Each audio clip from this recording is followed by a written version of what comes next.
Well, I'll try and explain why H.P. Blavatsky wasn't actually a spiritualist and what she had to say about spiritualist phenomena. At the time the Theosophical Society was formed in 1875, a number of the members were actually spiritualists, and well, Blavatsky went in a different direction, and within about 3 years they more or less left the society and gone their own way. Now, Blavatsky postulated that when you take the constitution of man upon physical death, the non-physical parts of man go into the spirit realm, Karmaloka. And during that period, the desire principle, the lower mind principle eventually dissolve away, or particularly the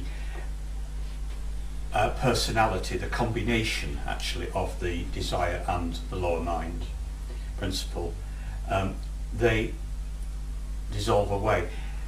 But at the point when the second death is reached at the end of Karmaloka, when the individual spiritual entity, the reincarnating ego, which consists of the Atma, Buddhi and Manas principles, higher mind principles, go into Deva Charm, there is a separation at which what's left of the lower principles is actually abandoned, and the desire principle just collapses, but the remnants of the lower mind are left in Karmaloka. And so you've got the sort of rational, concrete, cognitive mind of a person in Karmaloka, but the person themselves, the reincarnating immortal part of them, has moved on to Deva Charm. Now, this means that you've got something there on its own. It's completely separated from the higher principles. It's on its own, but Blavatsky points out it is still an entity.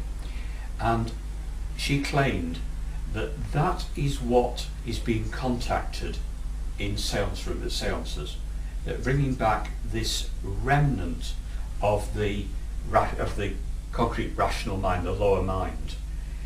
And for that reason,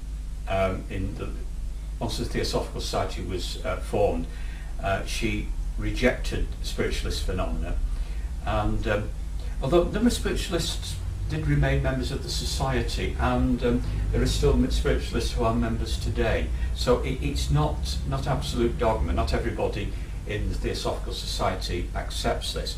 Also, and I would agree with this, that prior to the second death, at the end of Karmaloka, there is a window of opportunity at which it may be possible to contact the deceased.